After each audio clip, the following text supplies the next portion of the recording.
Good morning, good afternoon, good evening. I'm Nil Navaie. I lead Arts for Global Development, and I'm really delighted to have you join us today for the Between Self and Society Identity Through Arts. Today's conversation invites us to reflect on identity, not something as fixed, but as something fluid and layered, shaped by culture, memory, time, gender, place, and community. Artists often give form to questions many of us struggle to articulate through, visual language, storytelling, and creative expression. They explore what it means to belong, to question, to remember, and sometimes to redefine ourselves. In that way, art becomes both a mirror reflecting our inner worlds and a bridge that connects us across differences, places, and experiences. I'm pleased to welcome three remarkable voices to this conversation. Erin Friedman from Maryland, A.D. Herzel from Virginia, and Teresa Diaz from Tucson. Each brings a unique perspective to this conversation. Our hope is for today to spark some reflection, curiosity, and perhaps even new ways of seeing ourselves, our world, and one another. So with that said, let's begin and get to know our artists and our speakers. And Erin, we'll get started with you. Please introduce yourself, and also how did you, get into the art world? Of course. Hi, everyone. My name is Erin Friedman, and I am an abstract artist in Bethesda, Maryland, right outside of Washington, D.C.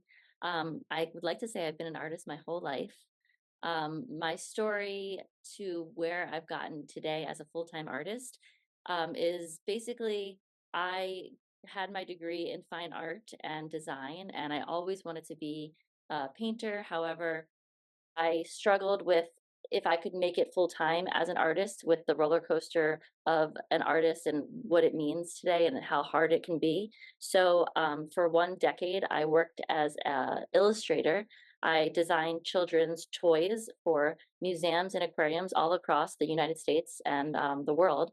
I would design and draw the imprints that went onto toys for children, which was a wonderful job, and it like scratched this creative itch that I had. However, I was always painting and still like yearning for more and to be more expressive as an artist and not to work in a 9 to 5 role. During that time, I had 3 children. I have 3 boys. Today, my oldest is 12, my middle is 8, and my youngest is 6. So when COVID hit, my world kind of crashed like everyone else's did at the time.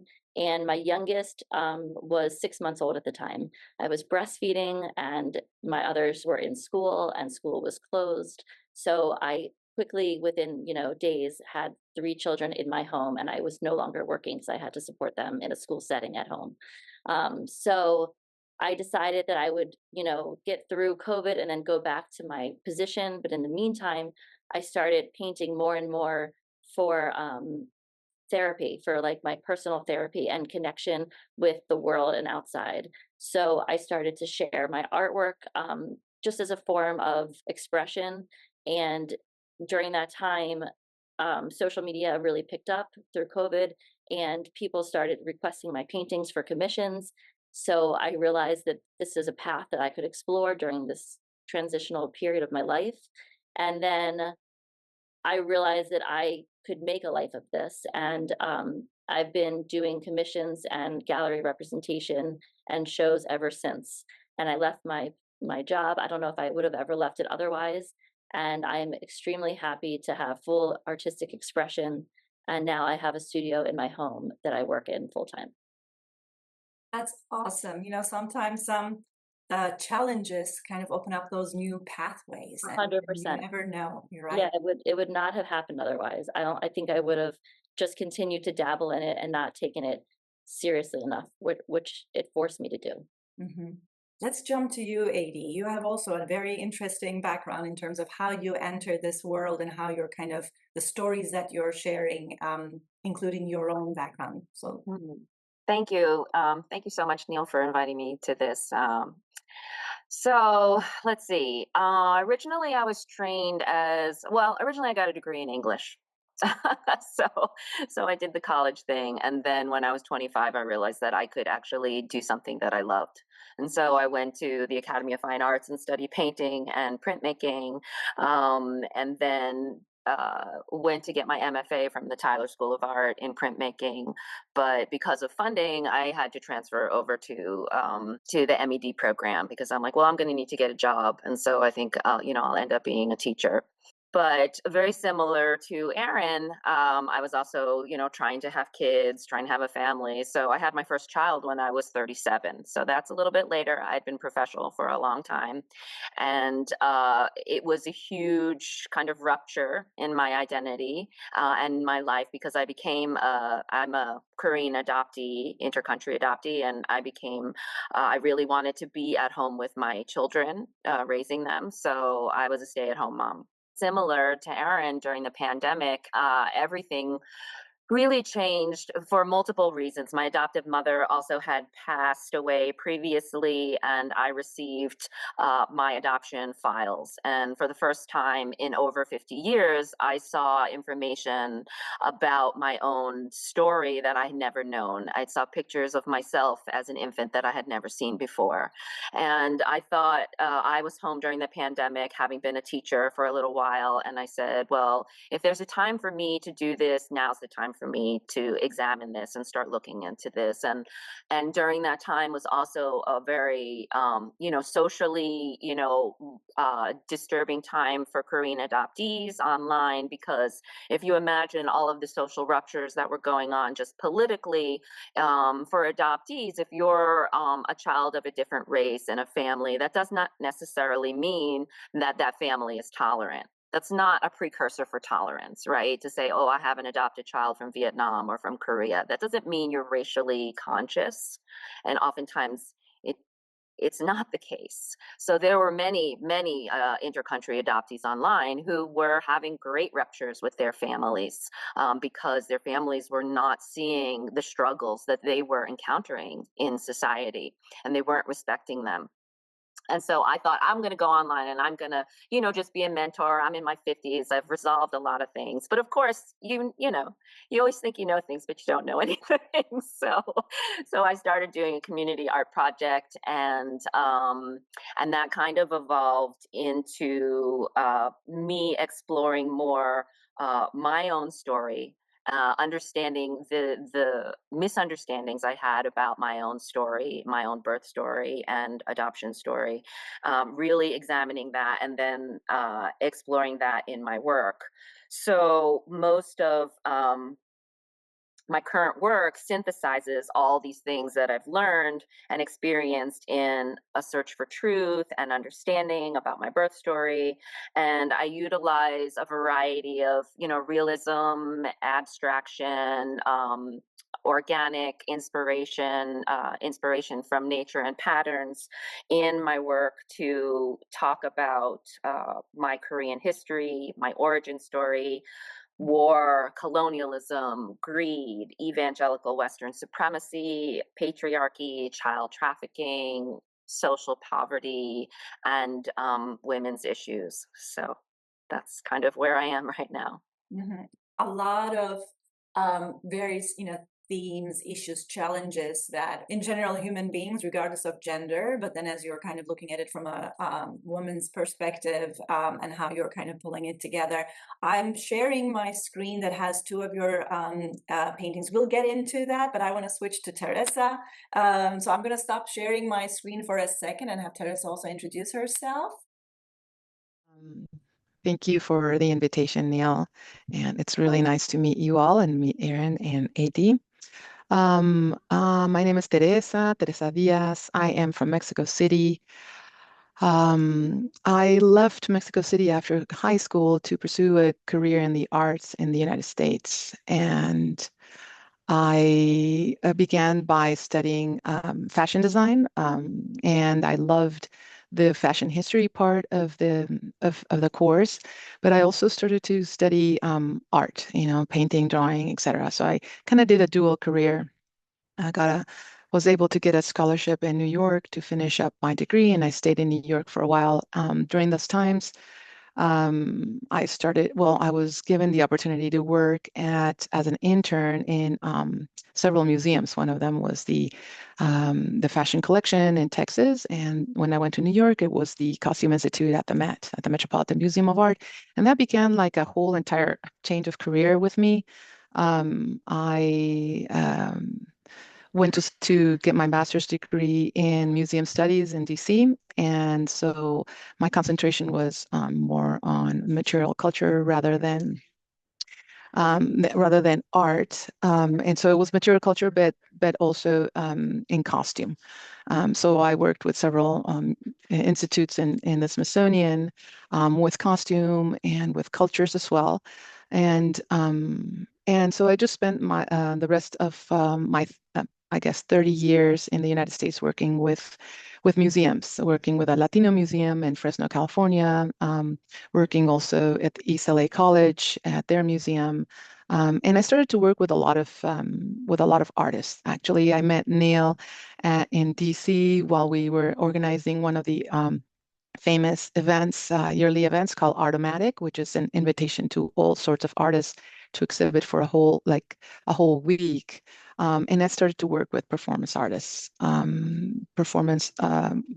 They were mostly theatrical, dance, music performers that would integrate into the whole event.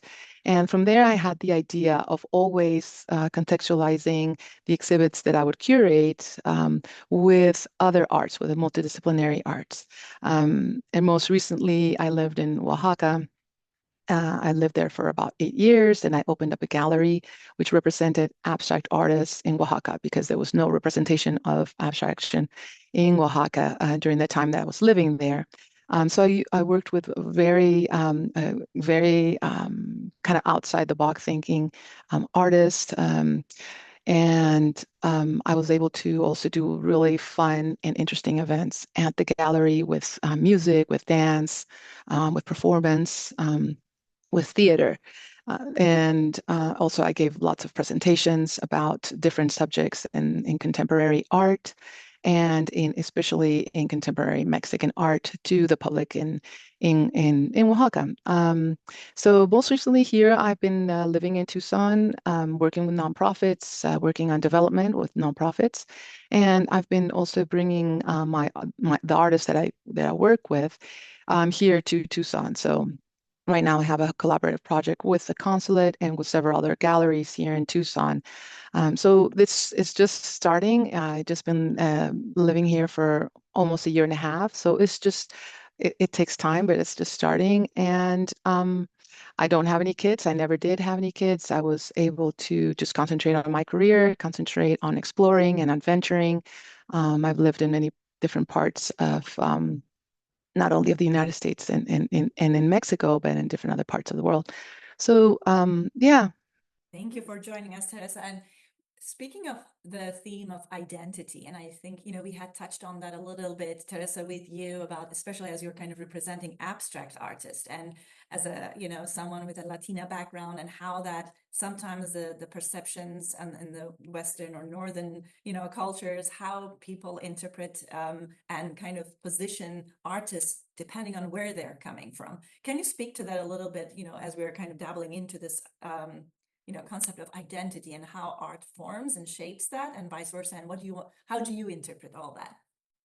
Well, it's very curious because abstraction in Mexico is fairly well known. I mean, one of the most known artists of abstraction is Rufino Tamayo. So that kind of that legacy is still brewing in the art world, and especially in Oaxaca and in Mexico, of course. But it is not a very accepted way of expression in Mexico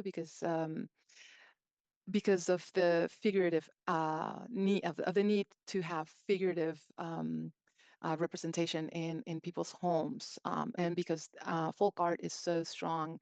Um, Being a woman artist, especially a woman abstract artist, is very difficult in Mexico because the stigma of this woman being having to be a homemaker and dabbling in the arts, in their free time, does not make them a very serious, serious artist. Doesn't people are not do not see women as very serious artists. Because of that. Also because of the fact of having women as having to be head of households and having kids and also being grandmothers, and living in one same household and having to take care of their whole family and husbands. Um, and additionally, having to have free time to do their artwork is almost impossible. So with modern times, the women have been becoming a little bit more independent. This artist that I'm bringing right now to Tucson, to the Consulate of Mexico, she has a beautiful story of independence, of resilience, of being able to piece her home duties and her independence as an artist, and it's just it is perhaps something like an issue that a lot of other countries that are very matriarchal in a way have and it's hard to break that, but with the support of promoters like art promoters like myself, who understand that and can be able to guide these women artists to become professional artists and not just hobby artists. It's amazing. I've been working with lots of artists in that way, and I see their transformations, and sometimes, there are some ruptures in their family, in their families because of that. Yeah. Yeah, that dynamic actually, Erin, since you are in the midst of this balancing all that with three kids, can you tell us how you define that identity and how that kind of reflects on in your artwork and your Yeah. process? Yes. I think that my art reflects my inner emotional world, that I think practically and emotionally. Practically, I've had to adjust my life because of my children, with art being my focus. My schedule is changing constantly, and I've adapted my practice to work in short, focused bursts of time, which is why I think as an abstract artist that goes well for me. I particularly use materials that dry easily and quickly. I use materials that my children can be around. It's very important to me that they understand the work that I do and that they see me as a full-time artist. So I try to keep them in my world while I'm creating. My studio is in my home, which allows me to work around my family life. I think that being a mother has changed how I think about my time and my presence, how I use my time efficiently. And I think the art itself, as an abstract artist, I think I build layers and layers upon emotions that I'm having within the context of my family, as well as this world that I'm living in. And I try to convey that through my abstract paintings. Yeah. So it's like I think I'm always evolving as an abstract artist, but I, I hope that my work has like an obvious presence to my own identity in all my pieces. Mhm. Thank you. Yes, as life kind of happens, as you're experiencing new moments in your kind of creative or overall journey, and how you kind of integrate that into your expression and in terms of how that comes about. And AD, you bring so much into the work, like the various themes and issues and challenges that you mentioned. There's so much that you want to express and share with the world. And do you want me to bring up those two images? How would you want Yeah, to do yeah, that? I guess you could And bring up then, those two. let us Yeah. know about how you identify Mm, identity and how they are coming through in these works that you're sharing with us today. yeah. So, I mean, first of all, for me, art is survival. I mean, it always has been the medium through which I'm able to exist in this world, to communicate myself and my identity. But at the same time, I never wanted to do work about racial identity. because I always felt like as an artist, that's very marginalizing. But after doing my more community advocacy narrative work, which you're seeing on the screen right now, I realized that nobody's going to tell this story unless people who have the skills and authentic voices actually tell the story. So I have to be the storyteller. So the image that you're seeing actually is important because this is one of the few portraits. It's an adoptee portrait of a woman now. She's in her 60s, 50s now, and her mother, a Korean adoptee, but she is a biracial adoptee, Ablasian, so half Black, half Korean. And this is an important image because most adoptee photos are the only artifact that adoptees have of their previous lives and their previous identities as Koreans. And most of them do not have images of their birth mothers. So this is a thing that they would seek. And she never got to see this photo really until her mother had passed 2 years prior. Her adopted father had passed, and it was in her file. And she also didn't get to discover this until after her adopted father had died. And she found the file and the images and knew and learned, that she was given up at age 6, unwillingly, because she was receiving so much prejudice and abuse at school in the society as a half Black, half Korean child during this early 60s. So the whole adoption industry in Korea also was sort of predicated on these war orphans, but also on these multiracial orphans, and that was, the first. I guess permission or the first thing that they used to say this was the reason why we should get rid of all of these children. This is why they should be taken out of their country.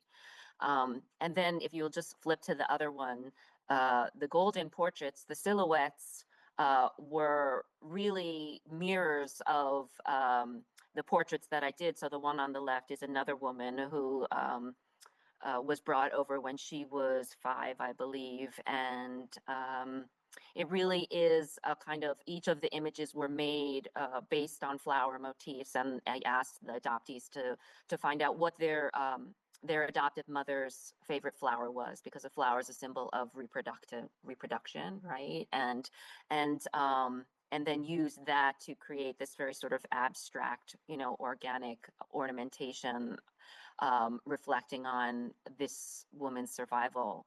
The piece on the right is called Mago, and Mago is the shamanistic mother of origin in Korea, in Korean mythology. And it is actually a portrait based in the traditional portrait form. And the portrait is actually based on a napalm survivor from the Korean War. So that's where I took the figure from. And then I translated it into this more sort of metaphorical, symbolic, mythological goddess image. And all of that is really sort of moving through my reflection on these stories and my own story, and thinking about how history, war, all of those socio-political and cultural aspects that have sort of contributed to my place and identity as a Korean American adoptee today and artist. Thank you for that. I'm going to stop sharing for a second. And so you all, as female artists and cultural practitioners, this was also part of our International Women's Day kind of celebration, continuation. You've all touched on this. And Teresa, you also emphasize, bringing the women artists and their role and position in the creative sector. So I'd love us for a second to kind of focus on that. What are the current challenges and opportunities as, female creative individuals that you're experiencing? And maybe Erin, we'll start with you. You're on mute. I think that as an artist, there's a common persona of an artist that involves late nights, spontaneity, and like a total freedom of time. And as an artist and a mother, that's definitely not my reality. I have to be very intentional with the time when I create. And sometimes I wonder if I am fitting into this typical image of an artist and how it affects my opportunities. However, I think I'm also paving the way and creating more space for people that have lives similar to mine, and more diverse experiences and paths. My art, I try to really reflect the rawness and realness of my experience that I hope reaches out to and connects with other women, because my art is very, like these bursts of like this chaotic life that I have, but then also like moments of peace and tranquility, where you see like rough spots and then you see like an open space in my art with this like an almost like a breath of fresh air. But yeah, I think it's not easy, and I do struggle emotionally with fitting in sometimes because my roles are divided many times as an artist and a mother. How about you, AD? So I think there are two lenses that I can speak through, certainly as an Asian American woman and just as a woman. And because I've traveled around a lot, I've had to rebuild community in, 3 different states. And so that is always a challenge. That's always a challenge of having to get to know a whole new community and have a community get to know you. For me, I think art is local. Like it really is. Like you are this cultural asset in a local community, and you should be part of that and reflect that. So that takes work. I think also that I've applied to, because I've been an outsider in many ways, I've applied to a lot of juried shows. And what I see is what matters is, even though there are women who are jurying the shows, in the American sort of aesthetic arena, everybody mostly predominantly has been trained up in a very Western male aesthetic. And that's just it's a fact. And if you look at what is juried in, it really speaks to that. It really does. So I think there are challenges for people who are raised in a different aesthetic, who embody a different aesthetic, or who want to push the needle on the current aesthetic.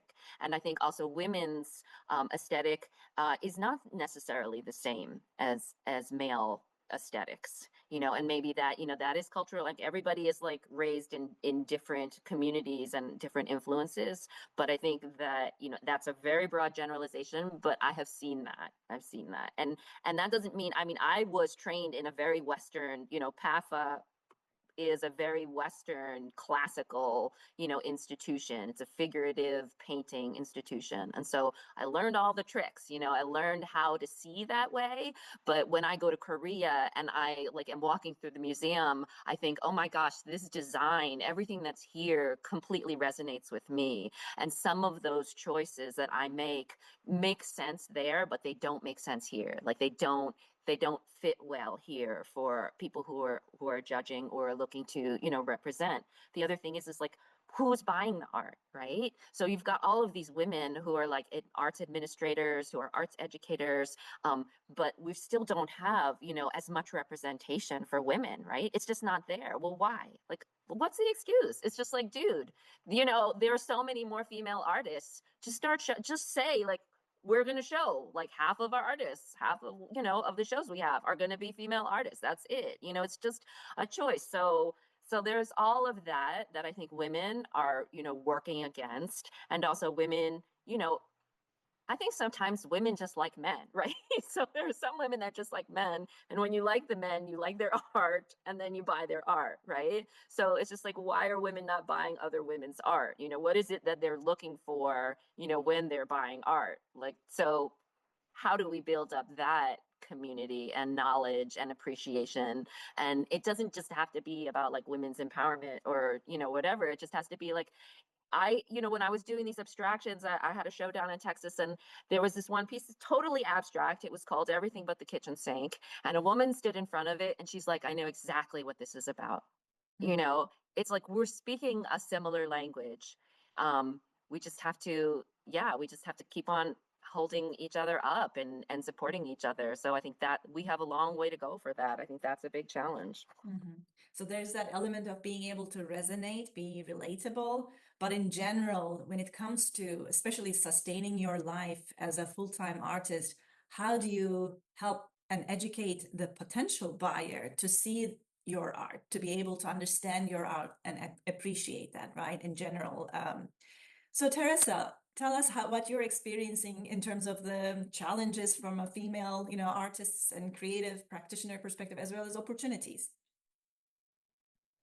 Well, as a representative of artists and also as a curator, I have found that a lot of the women artists that I work with are their artwork is a lot about personal experiences, of course, femininity, beauty, motherhood, um, you know, these kinds of themes that kind of don't they don't compete with a more with more worldly subjects, with more contemporary subjects. And I see the reasons why lots of, especially a lot of women curators that are Mexican women curators that have been working with a lot of these international fairs in Venice and in Bonn and in Miami, et cetera, and in Mexico City, which is Sonamaco is one of now one of the biggest fairs in the world for art. Um, it's just that kind of artwork is really kind of being put in um, in a classification that does not compete with the rest of the other artists. And they are women curators, the ones that select these artists. And they are women directors and women executive directors of museums, for example. So it's not that there is um, a prejudice, I would say, against women artists, is that the subject matter is not in a contemporary world is not seen as competitive. Unfortunately, the artists that I work with, I had a lot of problems with separating those artists. Encouraging those artists that women artists that were working with with their feelings, talking, painting about their doing sculptures around their feelings and womanhood and kind of women or gender specific iconography, because I was telling them, this is great and everything. However, this is not going to be competitive with the rest of your other colleagues that are men. So you have to kind of, think about it in that way and begin to think about a more universal language, a more universal, your artwork needs to go outside and just beyond those kind of themes, and look more at the world around you and how that world is affecting you, and talk about that in your artwork, and talk about those observances of how um, uh, you know your position in this world is wants to cry out um, against what is happening outside of you that is affecting you and affecting those around those women in your family, for example, or in your circle. And that's when they started to actually branch out, and that's when they started to be recognized as people started, my buyers started to be interested in their artwork. A lot of my buyers are women, because the woman is the one that has the money to buy for the decoration for their house. It's not the men. The men give them the money. They are the ones that choose what to buy. So in a way, that's sort of a stigma of, like, the men are the ones that are purchasing the artwork. um, I really don't think so. I think it's changing, or it has changed, or it's an underground kind of thing that people are not aware of, but that's my view. That's my view. Yeah, thank you. And there you all kind of touched on individual issues that requires separate long hours of conversation. um, Especially the changing landscape of buyers from a generational perspective, the new art and young art collectors, and talked about who's really the individual who's making the decisions when it comes to purchasing an art, whether for residential or commercial purposes. So before we wrap up, we're already at time, but I would love for us to kind of conclude this conversation. What would you, like, one or two things that you would want our kind of listeners to take away from this conversation? One advice, suggestion, anything that comes to your mind. And maybe Erin, we'll start with you.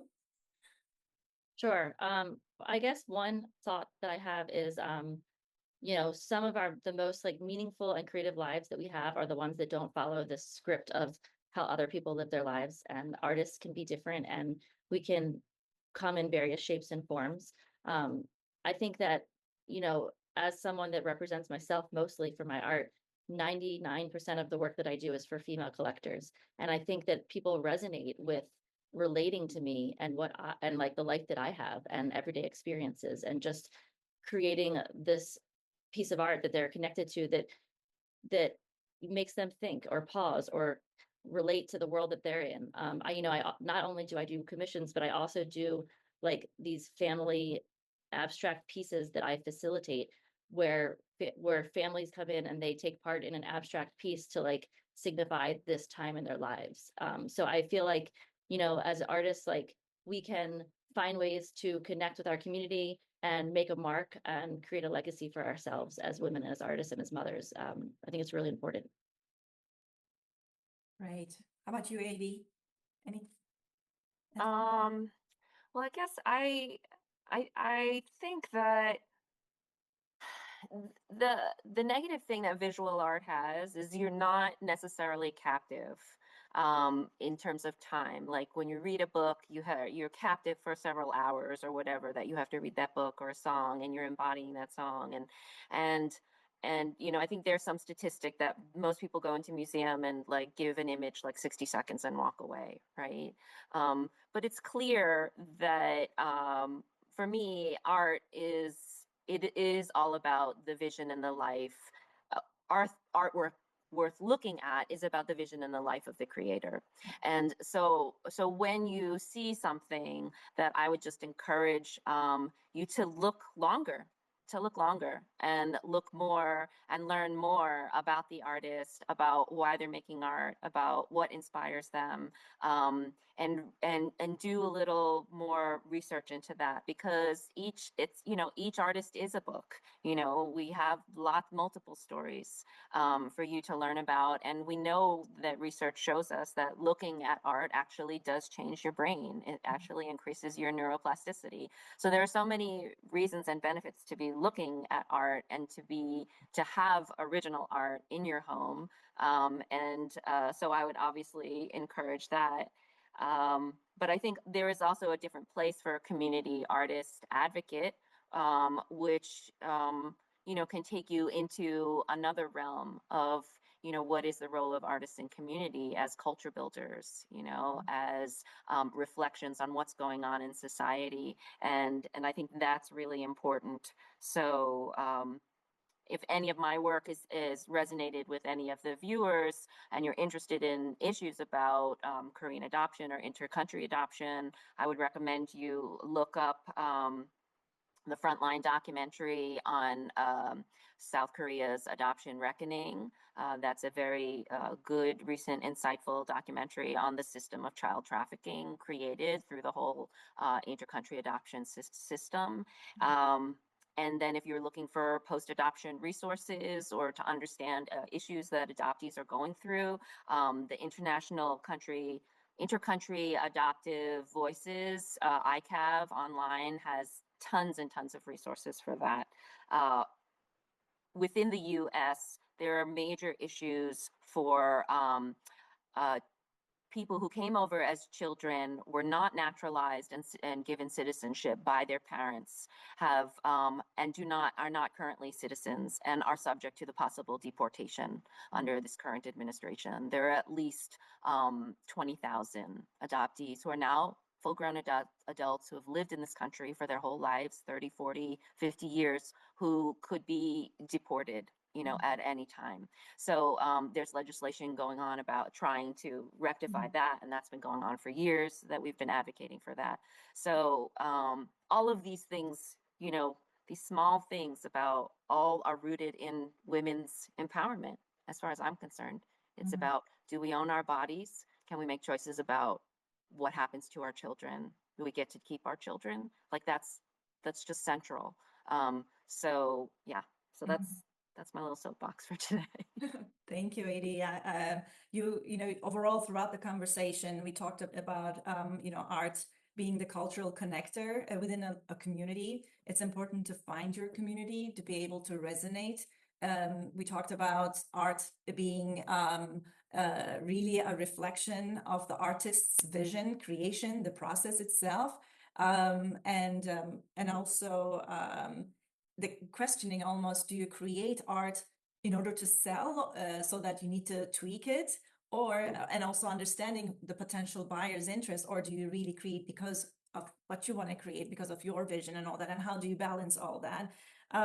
But also we talked about the importance of when folks are considering purchasing an art, that they should really look into original art and being able to support artists in their journey, because there's so many layered stories behind visual arts that is give more time, spend more time, and so forth. So Teresa, one last advice from your end, and we're so over time, but I appreciate maybe one quick advice. My only advice is to not only be able to look into your community and outside of your community for exhibitions, for artwork, but also attend performances. Go to your local theater, your local performance spaces. Buy tickets to something that you have no idea what it's going to be about, something that you might not even like, but something that can open your mind. It would, open your perspective on, the expressions of others, regardless of what it is. I think that really also inspires visual art, and it's more enriching than just focusing on just being inspired by the visual arts. So that would be my take. Yeah, looking at the arts in its totality in different forms, different disciplines. The purpose of this conversation was really looking at identity through the arts, and how the creators' stories kind of creates that, the bridge within our own stories. How do we, reframe our world vision? How do we connect with the rest of the communities that we're connecting with? So with that said, I really appreciate all of you participating and contributing your insights, your experiences, your thoughts and advices, and sharing your stories. Thank you all for joining us today as well, all our participants. So have a wonderful rest of your day. Take care. Bye. Thank you. Thank you. Bye. Thank you. Thank you.